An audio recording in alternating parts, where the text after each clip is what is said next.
Des centaines de bougies, voire des milliers. La nef de l'église Saint-Pierre-le-Corbusier baignée dans le scintillement d'un tapis de lumière. Ce rendez-vous, c'est un premier concert Candlelight. Des concerts classiques éclairés à la bougie dans des lieux uniques. Et ici, dans l'édifice Le Corbusier, ça donne tellement envie de citer l'architecte suisse. La lumière crée l'ambiance et la sensation d'un lieu.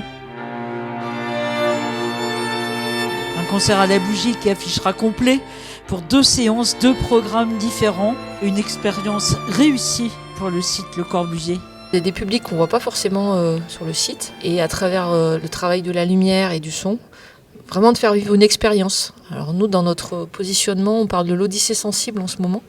Et l'objectif, c'était vraiment de faire voyager les gens, donc à travers des musiques grand public, comme Hans Zimmer par exemple, et de les inviter à revenir aussi par la suite et à découvrir le site. Ici, le concept Candlelight se définit par ses concerts, un ensemble classique en petite formation, éclairé à la bougie dans des lieux d'exception à l'acoustique irréprochable. Bien, on a eu la surprise ici, sur ce site à la phonique unique, 13 secondes d'écho, que le son de l'ensemble de cordes nous parvienne sans avoir à subir la résonance du lieu, une harmonie acoustique et une surprise, tant pour le public que pour les artistes. La plupart ne connaissaient pas le lieu, donc c'est une vraie découverte pour eux. Donc c'était ça qui était intéressant aussi, de voir comment un quatuor pouvait sonner dans cette église et nous dire par la suite peut-être ouvrir d'autres pistes ou à d'autres concerts, puisque la plupart du temps on a plutôt travaillé la voix avec le Festivocal. Donc l'idée c'était vraiment d'amener une nouvelle dynamique aussi sur le site en prévision de l'année 2026 où on va fêter les 20 ans de l'église. Alors c'est une soirée Candlelight qui ouvre la porte à d'autres rendez-vous, d'autres et futurs rendez-vous musicaux.